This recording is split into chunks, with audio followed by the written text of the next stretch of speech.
Namaste. It's Soraya here, and I'd just like to carry on from the last talk I shared, which was about death, grief, and loss. And I just wanted to talk a little bit about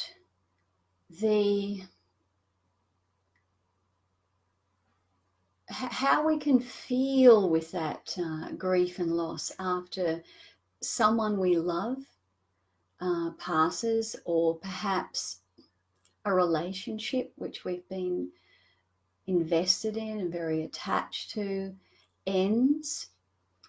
Perhaps it's a job. Perhaps it's a parent that may be older dying.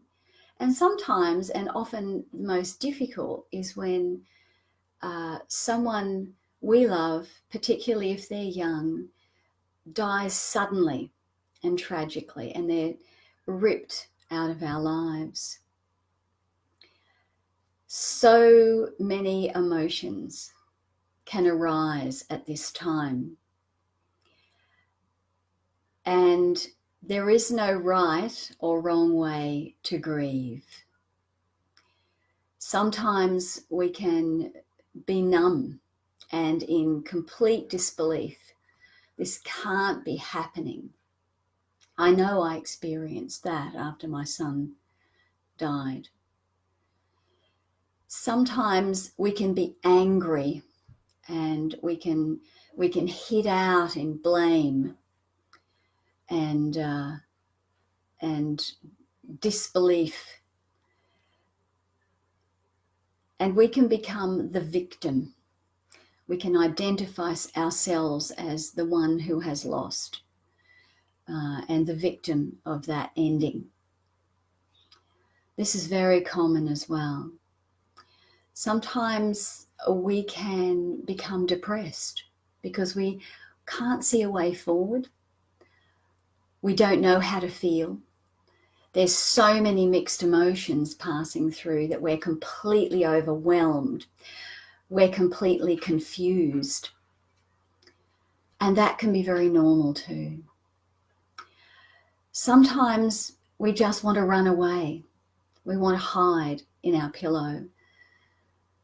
Other times, for some people, they can pretend it's not happening. You know, I've had clients who go into their child's room and prepare it every morning, have their clothes out. They cannot comprehend on some level. The shock is so great for them that they cannot comprehend that someone they love so dearly is just not there anymore. Sometimes we can shut ourselves away and disallow people who love us and want to support us in. And we can hide in a little box.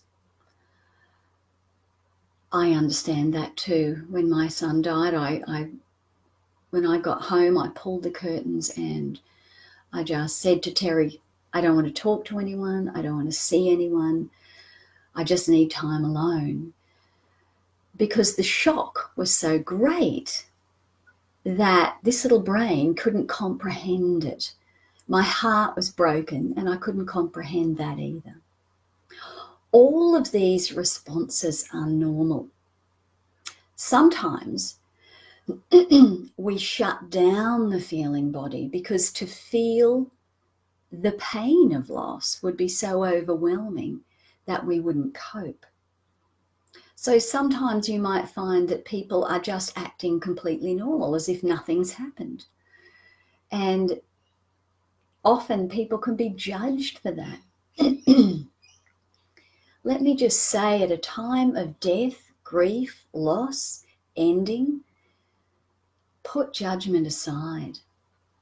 We all experience endings and the grief that arises in completely different ways. There's no right way to grieve. There's no wrong way to grieve. All of these can happen, and all of these are okay and normal. There is something to be said about the passage of space or time. And although in the ultimate sense, time is an illusion, and we create time, us humans, to make sense of this unfolding, our life and this great magnificent universe as it's unfolding. But time is a precious commodity. If someone you know is grieving deeply, or if that's you, it's best not to make any decisions at that time. Allow, if you can, loved ones to be supportive to you. Be kind to yourself. Really practice self-loving kindness. This is not a time that you need to be brave. It's okay to crumble. It's okay to grieve. In fact, it's perfectly natural. And in a lot of tribes, after someone in the tribe has died, they practice keening or wailing, and they allow their voice to come up from their wrenched gut and cry out. Many tribes and ancient civilizations did this as a practice to release that pain and that grief that can feel like a kick in the gut at the time. So cry if crying happens. Be kind. And with the passage of time and space from that event, miraculous healing can occur. And for me, something very precious has come out of that loss. And that is the spontaneous arising of compassion. And compassion comes from a word which initially means to suffer with. And if we've suffered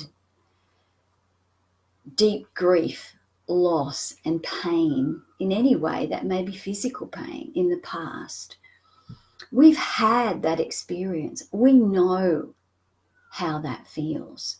We know the challenges that grief can bring. And so there's no effort to be compassionate. Compassion simply arises in the heart spontaneously. And for me, that knowing that someone is grieving from loss is very real. It touches the heart. But I also know now, after the passage of time, that time heals. Everything sits in its right place, given time, and also given the practice of mindfulness, where we continue to bring ourselves back into the present. For me, that was sitting in nature, sitting watching my chickens, sitting watching the garden grow, watching the birds, sitting with the flowers and the trees, walking in the forest, and being in the present moment, where everything around me appears always and ever perfect. And the pain that I was experiencing inside came from something that happened in the past. And although that past was still arising in present time, I was now able to meet those feelings, to embrace that pain, to allow it to arise and flow through, move through. Just as the clouds drift across the sky, just as the waves come to the ocean. And sometimes a tsunami arises in in the middle of the vast ocean and rises up, but then it comes back down and blends again with that oneness of the ocean itself. Emotions will arise, feelings will arise, grief will touch you in a deep way. Allow that. That is perfect too. But know that given time, that arising grief will melt back into the ocean of presence. And if we avoid slipping into victimhood, which sounds harsh me saying that, but it's true. Sometimes we can attach ourselves to poor me. Why did this happen to me? And initially that will arise, but hopefully the wisdom will also arise to see through that. Why not me? Perhaps this is all perfect. There is a divine plan here and a wisdom arising. There was love shared in the past, joyful moments. Let's hold those in our heart and treasure those, and not let the joy and the love shared during our time together destroy our present moment. In time, if we let go of the story of loss, if we allow compassion to arise, we can land in a beautiful place of love and loving. Now I can look back on the events in my life. I can see that through those events, I became more compassionate, more loving, landed in a place of absolute acceptance that the universe is unfolding exactly as it should, and that we're all offered opportunities to grow, to shine, to love, but nothing lasts forever. Accept love, and that love is absolute, unbound, unborn, undying presence, which is always and ever available to us in every moment. And in that absolute, unbound presence lies freedom. And in that freedom, love arises. Love is simply there. It's not attached to a person, to an event, to how we think things should be, how we think things could be. All the shoulds and the musts and all of that just drops away. And there's just this. And although we've thought this is ordinary, we begin to see the extraordinary in the ordinary, the miraculous in the everyday, and the miracle of life unfolding. So if you're grieving now, if your heart is hurting now through loss or through ending of a relationship, of something in your life in some way, know that grief also passes. Nothing is permanent until we come fully into the one permanent thing. The present moment offers it. Thoughts will arise, feelings will arise. We experience this world through our senses. All will arise, all will pass away. This body also will pass away. This structure that I'm in now will pass away. And everything will melt back into consciousness. Everything is energy vibrating. So if you are grieving, allow that grief, but also allow people, loved ones, to be there for you. Offer yourself kindness. Be loving to yourself. Be accepting that everyone around you may be grieving in a different way. You know, the emotions can arise, hate can arise, anger can arise, denial can arise, blame, shame, unforgiveness.